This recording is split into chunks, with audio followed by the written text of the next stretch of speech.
सर्वांशी समन्वय ठेवून प्रामाणिकपणे काम करा. जिल्हाधिकारी कुमार आशीर्वाद. शासकीय सेवेत काम करताना नागरिकांशी सद्वर्तन ठेवावे, सर्वांशी समन्वय साधून काम करावे आणि लोकांच्या कामासाठी प्रामाणिक राहावे, असे आवाहन जिल्हाधिकारी कुमार आशीर्वाद यांनी प्रशिक्षणार्थी क्लास 1 अधिकाऱ्यांना केले.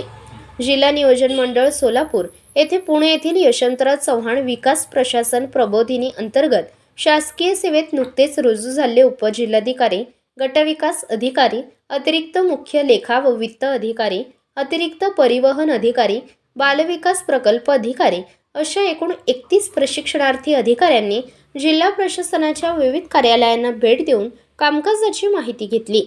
यावेळी यशदाचे उपमहासंचालक डॉक्टर मल्लीनाथ कलशेट्टी, जिल्हा परिषद मुख्य कार्यकारी अधिकारी कुलदीप जंगम, उपमुख्य कार्यकारी अधिकारी अमोल जाधव, जिल्हा कार्यक्रम व्यवस्थापक सचिन जाधव व यशदाच्या समन्वयक रागिनी सावंत उपस्थित होते. या प्रसंगी डॉक्टर कलशेट्टी यांनी मी विकास यात्रे हे पुस्तक जिल्हाधिकारी कुमार आशीर्वाद यांना भेट दिले.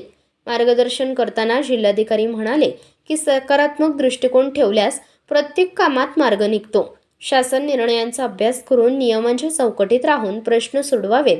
कामातील समाधान, कुटुंब व आरोग्य जपणेही तितकेच महत्त्वाचे आहे. यशदाचे उपमहासंचालक डॉक्टर मल्लीनाथ कलशेट्टी यांनीही प्रशिक्षणार्थी अधिकाऱ्यांना सचोटीने व लोकहितासाठी काम करण्याचे आवाहन केले. दरम्यान प्रशिक्षणार्थी अधिकाऱ्यांनी सोलापूर जिल्हा प्रशासनाच्या उपक्रमाचे कौतुक करत प्रशासनाचे प्रत्यक्ष कामकाज पाहण्याचा अनुभव उपयुक्त ठरल्याची प्रतिक्रिया दिली. प्रतिनिधी सूरज पारवे, प्रेस मीडिया न्यूज, सोलापूर.